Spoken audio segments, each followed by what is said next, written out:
Hello, I'm Askar Sherlief and you're watching news from Kazakhstan.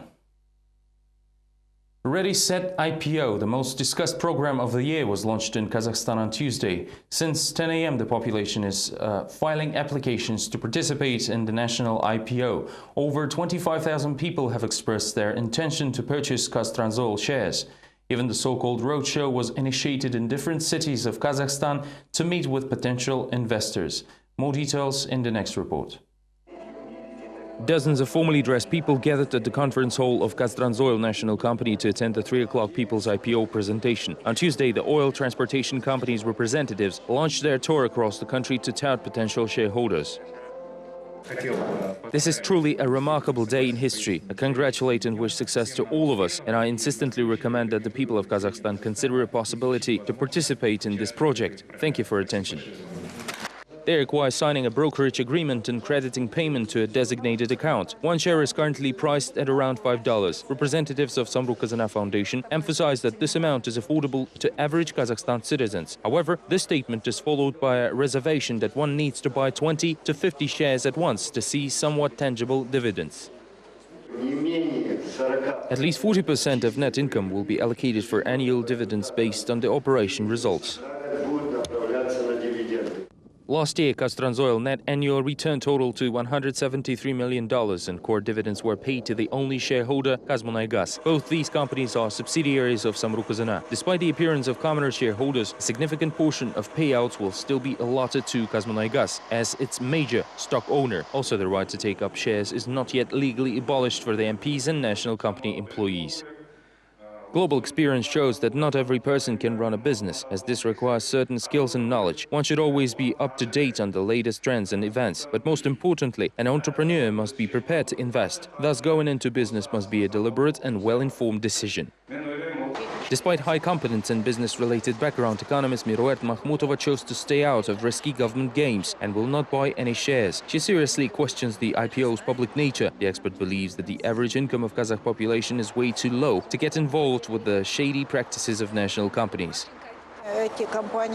These companies do not provide a sufficient level of transparency. People taking part in the IPO are considered minority shareholders with limited rights and zero influence in the company decision-making. So I don't play these games. On November 2nd, the Prime Minister stated that only 50,000 out of 16 million citizens of the country can afford to invest in publicly owned enterprises. Almost a half of them had their brokerage accounts opened by November 6th. The total amount in applications currently exceeds $500,000. Subscriptions for participation in People's IPO closed on Tuesday at 5 p.m. local time. There are billions of dollars out there, but what do you do with them? Largest players of pension markets of Kazakhstan are ready to get back to the solidarity system. However, the state shows its solidarity only in the issue of necessity of reforms. Experts call the current situation as not normal. Find out more in the next report. The pension fund of the People's Bank reported that its investors have already accumulated around $6.5 billion. Overall, Kazakhstan residents have transferred over $19 billion to the accounts of private pension funds. The changes will relate to investors and the investing policy itself, so we want to see a joint system with more fair and higher retirement benefits. It seems that no one doubts that the current savings pension system needs to be reformed. The government is ready for it, but even MPs can't say if it will change things for the better. The savings add up to over $17 billion now, with over 8 million of depositors. However, as of now, the depositors cannot influence the investment policy of the pension funds, and therefore they regard pension contributions as chief rent. The management of certain national pension funds is using the money as their own to serve the interests of shareholders. Economist Piotr Svoik compares the savings and solidarity systems with children born with disabilities. He says that every other person does not have a proper pension, since self-employed people rarely make pension contributions. It should be a combination of both solidarity and savings system, but it has to remain uniform and logical, because the two halves that we have today are not logical or uniform and are unable to function properly. With a solidarity system, pensions are really low. The savings system is crippled, as it hardly covers a half of the population and will collapse sooner or later. Experts propose to take the entire savings pension system under public control. The funds have accumulated tons of money and no longer know what they should do with these billions. Businessmen talked about the condition, privileges and perspectives of Kazakh car industry. The society is split in two in terms of customs union support, and it seems that car owners obviously oppose the union. Car owners also believe that even if Kazakhstan joins WTO, the situation is not going to improve. These successful and happy people are supportive of the customs union. They see it as a symbol of Kazakhstan's car industry development, along with resolution of environmental issues and affordability of Lada Grantas. Russian consumers have been waiting for Lada Granta for 6 months, so there is no case of expansionism at all. Look, we have to spend half a year waiting for a Hyundai Accent with manual transmission. Trust me, there are not enough vehicles even for them, and therefore we consider the customs union an opportunity rather than expansion of Russian or any other car industry. Vasily is a veteran driver, yet he was never a fan of Russian car brands. He refuses to sell his old vehicle and replace it with a new Lada even after it was supposedly perfected.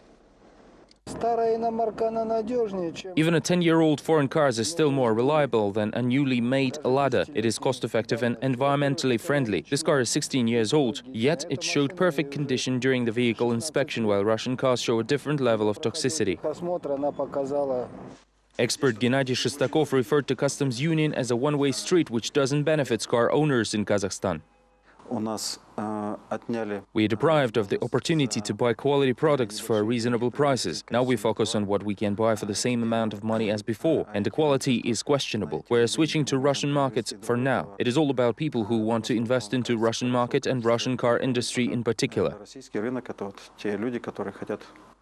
Interestingly, members of Kazakh Car Business Association are in no hurry to personally promote the goods of the Russian automobile industry among the population. Quite frankly, personally, I would have chosen a Mercedes. The head of the Customs Committee, Majid Yesinbayev, doesn't drive a Lada Granta either. According to Yesinbayev, it will become much easier for Kazakhstan upon its accession to the WTO. Unfortunately, experts still don't expect a substantial reduction of duties on imported cars. Informational confrontation on integration into Eurasian Union. The exchange of opinions is continuing between the supporters and opponents of the unification of Kazakhstan and Russia in economic terms. Even senators propose to pay to Russian channels using the money of electorate. More details next. The number of empty seats shows that people are obviously tired of discussing the topic of the Eurasian Union. Many things have been said about it, not only in Kazakhstan, but also abroad. The society has been divided into supporters of the initiative and those who oppose it. The Europeans knew that as a result of their unification, they would get, let's say, 30 cents per each dollar invested. They understood it well, and there was no need to promote it. Whereas here we have a different approach, a purely administrative bureaucratic one led by political will. And that is why just another policy forced upon the people by the authorities will not bring any positive results. Vasily Misnik, the expert of Political Decisions Institute, talked on Tuesday about the objective prerequisites of post-Soviet integration, while political scientist Igor Ivanov called himself an advocate of the Eurasian Union. After listening to the speakers, Mukhtar Tayjan, one of the main opponents of the idea, felt he had to express himself as well. The further we walk on the path to integration, the more we lose our sovereignty. Economic independence first, followed by politics. One cannot exist without the other. The bigger the integration, the less sovereignty we have. In the meantime, amid all talks about integration, there is a strong difference in informational flow between the two states. Russian TV channels do not portray Kazakhstan in the same manner that does the local state-run channel Khabar.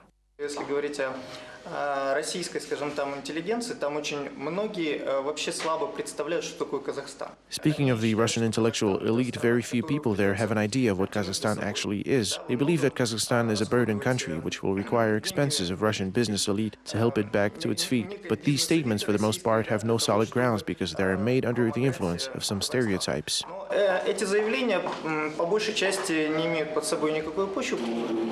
These words, however, are not likely to compensate the moral damages to the patriots of all shades and ranks. Some advanced MPs even suggested to place branding ads about Kazakhstan on Russian TV. And of course, once again, such campaigns will be paid out of the population's pocket. Kazakh journalist Lukpan Akhmedyarov is on the new list. International Organization on the Freedom of Speech Protection included the well-known journalist with Uralskaya Nedelya newspaper to its calendar. Today, anyone can vote for him at the website of Adelsos Foundation as well as airfix.org and write a letter to the law enforcement agencies of Kazakhstan. The organizers promise that these appeals will reach its addressee. November 6 is now a day dedicated to Kazakhstan's journalist Lukpan Akhmedyarov. The call was made by the IFEX International Organization for the Protection of Freedom of Speech. The date was selected with the view of collecting as many signatures as possible in support of the prosecuted journalist. As Julius Fuchik said, if we keep silent today, there will be no one to speak up for us tomorrow. This is especially important to understand for Kazakh journalists. I believe that united action will have a dramatic effect. It just cannot be otherwise. The reporter from Uralsk is known for his newspaper publications about corruption and participating in dissenters' protests. After the April assassination attempt that almost cost him his life, Lukpan Akhmedyarov became an international public figure. While his attackers remain at large, the journalist is being sued for a series of exposing publications. It just so happens that in this country I've reached a point where I could no longer sustain an onlooking position. Unfortunately, the current situation around and inside Kazakhstan, along with the negative social trends, will not let us be distant observers and sit on the sidelines. Lukpan's professional loyalty and public stance were officially recognized by the Reporters Without Borders. While in Washington, the journalist received a prestigious Peter Mackler Award and also took part in a protest near the White House, dedicating it to the late Alexander Bozhenko, a witness in the Zhanaozian Oilers case.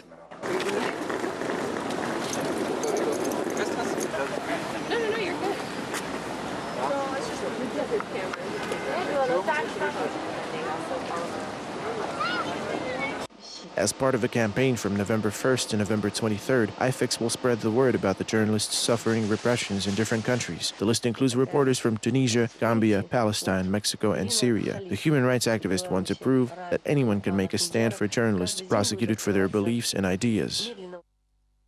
Zhanaozian residents should move to other regions of the country in search of employment. This was the proposal of Nurlan Yerimbetov, the head of the Samruk-Kazana Center for Social Partnership, voiced during the briefing.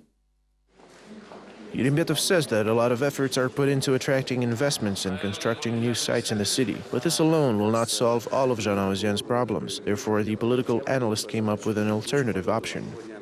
We need a motto. Kazakhstan population invites Zhanaozian over. We need to tell Zhanaozian residents that there is a different and bigger Kazakhstan out there, with plenty of jobs, so people just need to come to take them. As the president said, if you are a nomad, get to the horse with your family and set on your way.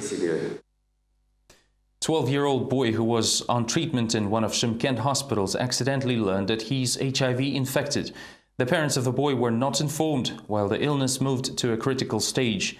Now only miracle will be able to heal the teenager, the same as with other 9 children that were HIV infected this year in southern Kazakhstan. The boy learned about his HIV infection on his own, trying to find out about the cause of his constant ailments. The disease itself started a long time ago. Unfortunately, according to specialists, the precious time to help the boy is now lost. His condition has now reached the critical 3rd stage. He told me he read his medical record, which a doctor had accidentally left on the bedstand. That was how he came across the word HIV. Then he overheard doctors' conversation. They said he could be infected through a blood transfusion by reusable catheters at the Regional Children's Hospital 7 years ago. Deeply shocked, the boy had not been sleeping for 2 days. At the same time, Shymkent doctors are convinced that the boy picked up the virus while undergoing treatment in neighboring Uzbekistan. The boy's mother is at a loss, since he has never received treatment there. She believes that the doctors faked documents to avoid responsibility. The first record says that the child was treated in Tashkent in 2010. However, the second one says that he received treatment there in 2002 when he was only 2. The boy is 12 years old now. He would survive if that was the case. The doctors should have thought this through more carefully and made fake documents more convincing. I wonder why they produced such drastically different versions.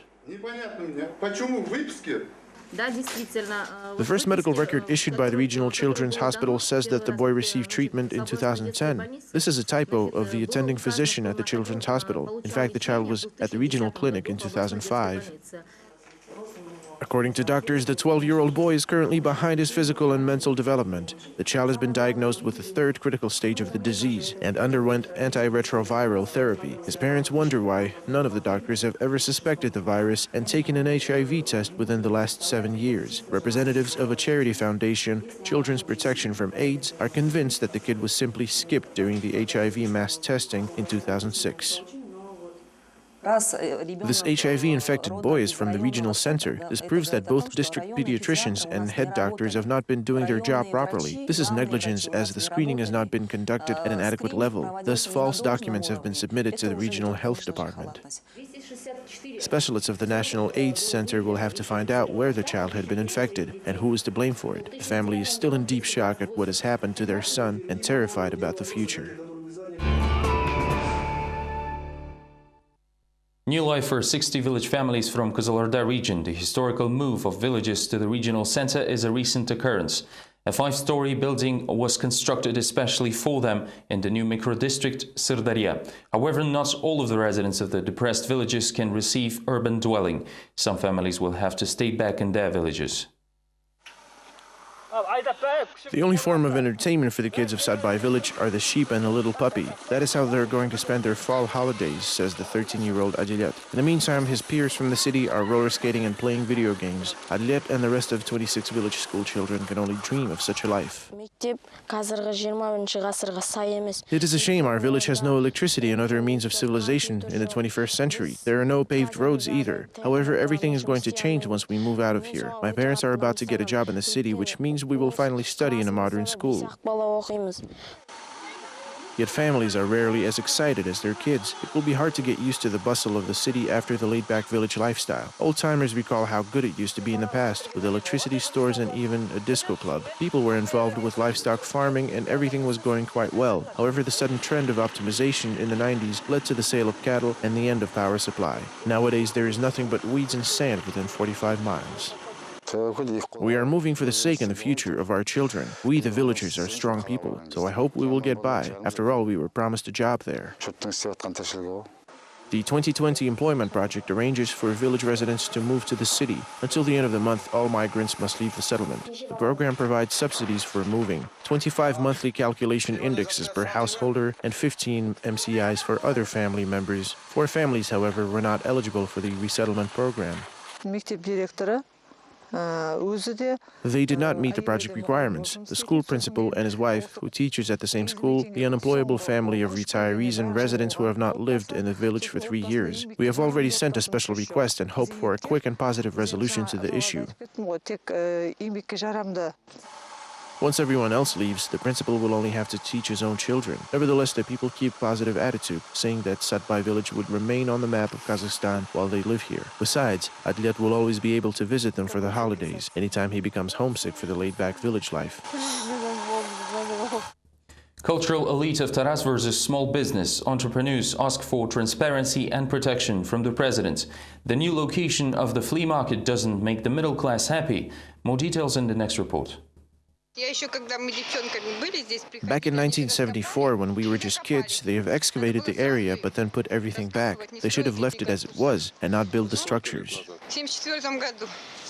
Businessmen from Taraz came to Almaty to seek justice because of this area located over 500 kilometers away from the city. On October 29th, we were banned from trading here while the new trade areas are not ready. It has been more than a week since we have been running between several bazaars. Everyone keeps asking me what's next and what should we do, but I cannot answer that. I am asking for help from our government. Please look into our problems.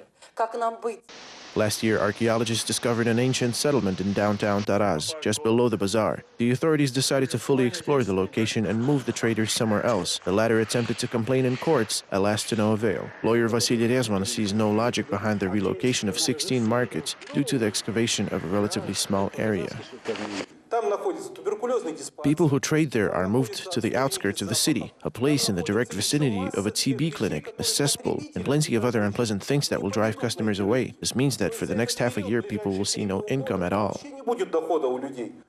The man in the center of the dispute is archaeologist Karl Baypakov. He says that the ancient settlement occupies about 400 square meters of territory, thus the dig will take at least 5 years. The scientist is optimistic and hopes that the discovery will attract a new wave of tourists, especially since an international highway, a sort of a modern silkway, will soon appear nearby. Of course, people got used to the location, since downtown is a very convenient place for trading. But life does not consist solely of trade, and there is also culture. Besides, Taras settlement is an ancient site which cannot be relocated anywhere, unlike a bazaar. Now, it would be interesting to see what would happen if something was discovered under the president's palace. But before anything does get discovered under the president's palace, Taras businessmen decided to ask for help directly from the president of the state.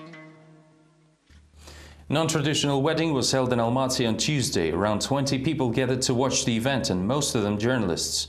Several same-sex couples gathered to register their marriage.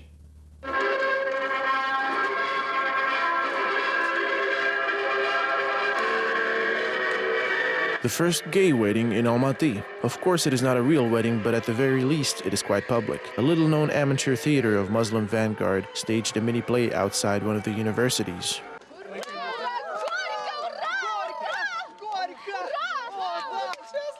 The performance theme deals with the vocal opponents of sexual minorities. Wait, stop. I object to this marriage. I am his girlfriend. Max, look at what you have become. Max, are you gay? This attack is nothing but a director's approach. The idea belongs to the head of the Muslims Union, Murat Tilibekov, who explains that the play has two important tasks: to show the anomaly of the phenomena and then immediately encourage young people to be more tolerant. I do not like gays, but I do not support violence, harassment, and discrimination against them. At the same time, I am against the imposition of their own lifestyle and their philosophy on society. The fake wedding was even attended by a fake Barack Obama. The real American president openly supported gay marriages during his election campaign. I am a little gay too. In fact, all of us are a little gay inside. I would like to congratulate our newlyweds. After a brief speech, the president spoke to the press. It turned out that the role of the first black president was performed by a regular Almaty student who aspires to become a stage director. He was quite good, staying in character even during the interview. It is election day, and I just so happen to swing by here for a little bit to congratulate these people, and then I have to fly back to America.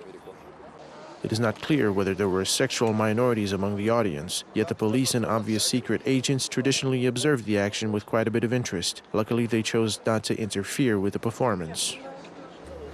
This is all we have time for now. Thank you for watching. Stay well.